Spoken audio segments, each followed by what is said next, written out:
دنیا میں ایمان کے بعد اگر کوئی چیز ڈھونڈنا ہو تو اچھا دوست ڈھونڈنا، کیونکہ اچھا دوست ایسے درخت کی مانند ہے جو سایہ بھی دے گا اور پل بھی۔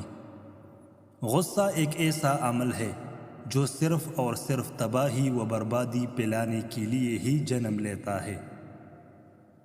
تم حق بات کہنے سے مت ڈرو، کیونکہ نہ تو کوئی تمہیں موت دے سکتا ہے اور نہ ہی کوئی تمہارا رزق کم کر سکتا ہے۔ کامیاب لوگ اپنے فیصلوں سے دنیا کو بدل دیتے ہیں، جبکہ کمزور لوگ دنیا کے خوف سے اپنے فیصلے ہی بدل دیا کرتے ہیں۔ آپ کسی ایسے شخص کو کبھی نہیں جگا سکتے جسے خود سے یہ خیال ہی نہ گزرے کہ وہ جگتی آنکھوں سے سو رہا ہے۔ عورت ایک ایسی خوبرو اور دل دادہ چیز ہے کہ جس کے لالچ میں آ کر مرد کوئی بھی فعل کر گزرنے کو تیار ہو جاتا ہے، حتیٰ کہ قتل کرنے میں بھی ذرا سی آر محسوس نہیں کرتا۔ اگر پہلے سے ہی آپ کے اندر خوف کا عنصر آ گیا ہے تو پیچھے ہٹ جائے، اور اگر آپ نے ہمت پکڑ لی ہے تو پھر خوفزدہ ہونے کی ضرورت نہیں ہے۔ غلطی زندگی کی ترقی میں اتنی ہی اہم شرط ہے جتنی سچائی۔ خاموشی ایک ایسا عمل ہے جسے اختیار کر لینے سے انسان کو کبھی شرمندگی نہیں اٹھانا پڑتی۔ کوئی لڑائی بغیر تیاری کے نہ لڑو، اور ایسی کوئی لڑائی نہ لڑو جس میں تمہیں جیتنے کا یقین نہ ہو۔ وقت، موسم اور لوگ سب کی ایک سی فطرت ہوتی ہے، کب کون کہاں بدل جائے پتہ ہی نہیں چلتا، اس لیے اپنے آپ پر ہی مکمل بھروسہ رکھیں۔ آئندہ غلطیوں سے بچنے کے لیے پچھلی غلطیوں سے سبق حاصل کرو۔ عقل مند انسان کبھی بھی اس جگہ واپس نہیں جاتا جہاں کبھی بلا وجہ اسے ذلت و رسوائی کا سامنا کرنا پڑا ہو۔ دنیا کا سب سے طاقتور آدمی وہ ہوتا ہے جس پر عورت مکمل اعتبار کرے۔ رزق عورت کے نصیب میں ہوتا ہے اور اولاد مرد کے مقدر میں، اس لیے رزق کے لیے مرد نہ بدلو اور نہ ہی اولاد کے لیے عورت۔ وہ بندہ دولت اور صحت کی خواہش چھوڑ دے جو بخیل ہے اور ہمیشہ اپنے حق سے زیادہ کا امیدوار ہے۔ دولت کا مستحق صرف سخی انسان ہے۔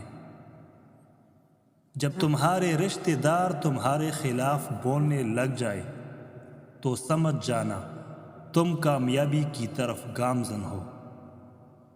دنیا نصیب سے ملتی ہے اور آخرت محنت سے، لیکن لوگ محنت دنیا کے لیے کرتے ہیں اور آخرت کو نصیب پر چھوڑ دیتے ہیں۔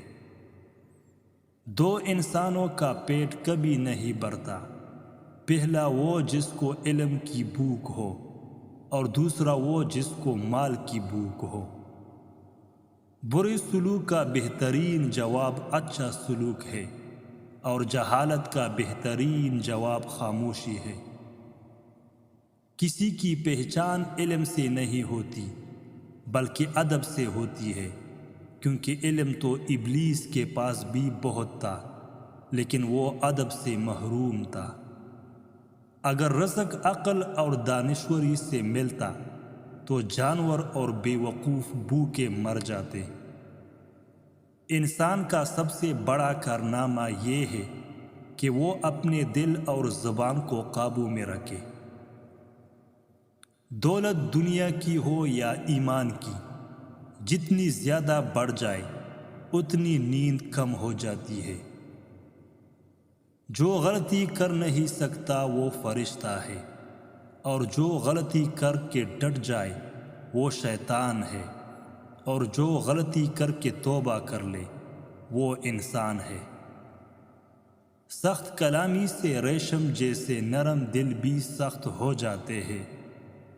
نفس وہ بھوکا کتا ہے جو انسان سے غلط کام کروانے کے لیے اس وقت تک بونگتا رہتا ہے جب تک وہ غلط کام کروا نہ لے، اور جب انسان کوئی غلط کام کر لیتا ہے تو یہ کتا سو جاتا ہے، لیکن سونے سے پہلے انسان کی ضمیر کو جگا جاتا ہے۔ کلام میں نرمی اختیار کرو، کیونکہ لہجے کا اثر الفاظ سے زیادہ ہوتا ہے۔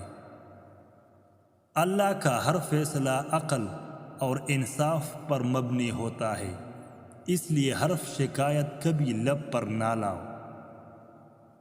حرام چیزوں اور حرام کمائی سے ہمیشہ بچتے رہو، تمہاری دعائیں قبول ہونا شروع ہو جائے گی۔ ادب کا دروازہ اتنا چھوٹا اور تنگ ہوتا ہے کہ اس میں داخل ہونے سے پہلے سر کو جھکانا پڑتا ہے۔ ہر لکھنے والے نے فنا ہو جانا ہے، لیکن لکھی ہوئی چیز ہمیشہ باقی رہے گی۔ تو اپنے ہاتھ سے ایسی چیز لکھ جا جس کو قیامت کے دن تو دیکھ کر خوش ہو جائے۔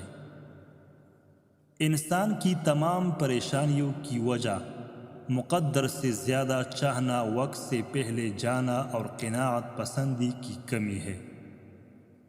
جو شخص حرام مال کھاتا ہے اس کے تمام اعضاء گناہ میں پڑ جاتے ہیں، خواہ وہ چاہے یا نہ چاہے۔